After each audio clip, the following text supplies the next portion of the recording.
Today I'm going to be shooting Harman Phoenix 200 on my Canon AE-1 Program. I'm in York with my buddies Adam and Nick.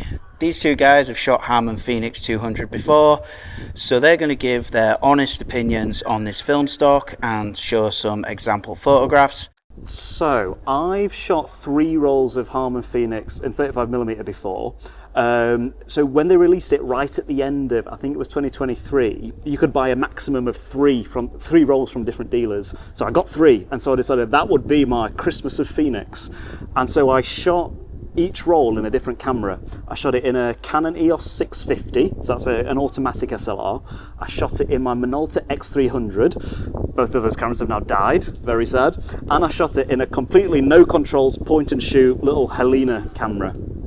And so that was for a mixture of landscapey travel shots and for a lot of memories, that happen around Christmas and New Year. Most of the memory people shots were on the point and shoot, and then the more artistic ones were on the 2 different SLRs.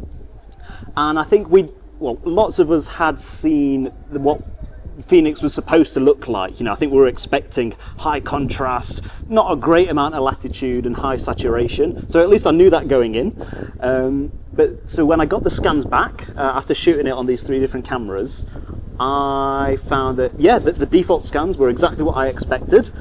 But particularly for the more artistic ones, the landscape and travel shots, sometimes there wasn't as much detail as I was really wanting.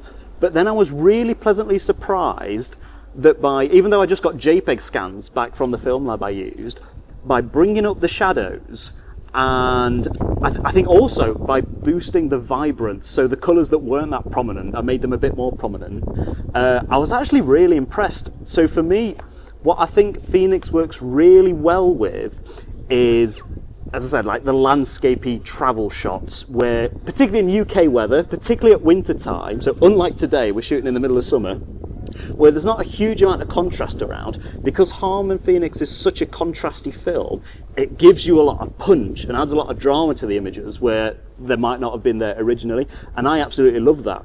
By bringing up the shadows, I then absolutely loved it, and I got a few shots that I'm really proud with over that December 2023 and January 2024. On the other shots I took, people and memories, I mean, any photo with a nice memory is a nice photo to have. But in my experience, that's not really where Phoenix shines. I mean, it's still fun photos, but I recall when editing those photos and trying to make them a bit more workable, I basically had to bring down the reds and oranges a lot, and you just have to accept that you're not going to get a huge amount of dynamic range. But overall, I think knowing what to expect from Harman Phoenix, I'd be happy to shoot it again, but I think it really excels in not days like today, but maybe a bit more British, a bit more overcast days, and landscapey travel shots. So those are my opinions on Phoenix. I don't like it. Me and Adam have very differing opinions on the thing. I shot 1 roll that I got for free from the West Yorkshire Cameras photo walk last summer, rest in peace. And I shot a bunch around Leeds on that walk, and then I shot a bunch in Saltaire, around the woods on a very ill-fated date actually, and then I shot it after one of the York photographers' workshops, which was doing some modelling stuff, and then just in Trembling Madness shooting the boys. Those ones, the last ones, were the best ones. It has that 90s party vibe. To be fair, I was shooting it on this, which was admittedly perhaps not the best shake for it. I didn't give it a fair chance.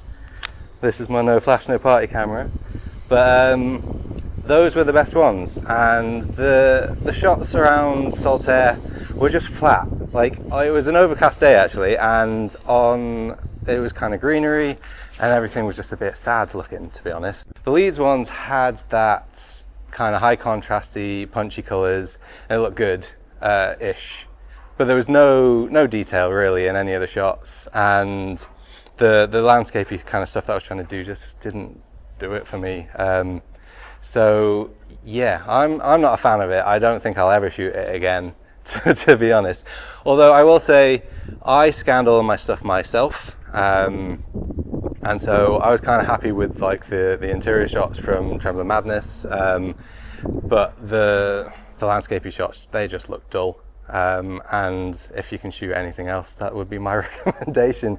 Like Kodak 200 is beautiful film, and it's around the same price, I feel.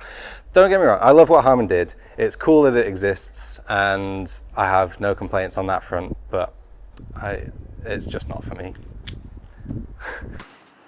Having heard Adam and Nick's thoughts on Phoenix 200, it was time for me to load my roll into my Canon.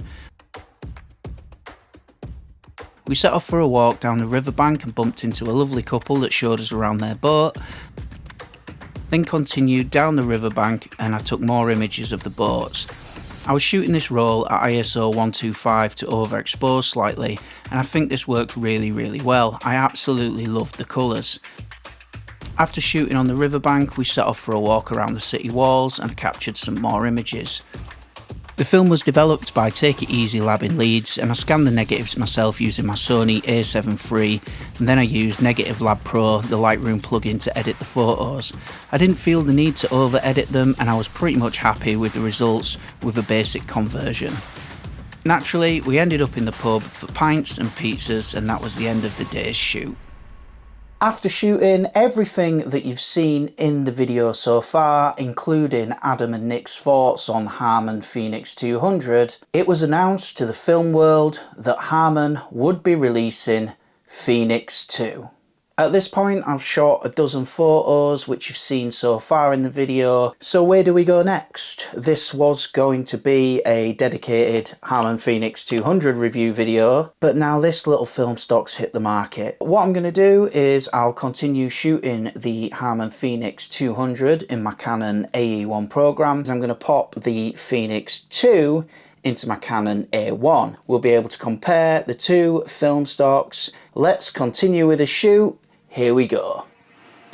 To shoot the second part of the roll, I headed to Scarborough for the day, and I decided, as I was going to be doing an upcoming comparison with Harman Phoenix 2, to shoot this part of the roll at ISO 200 box speed.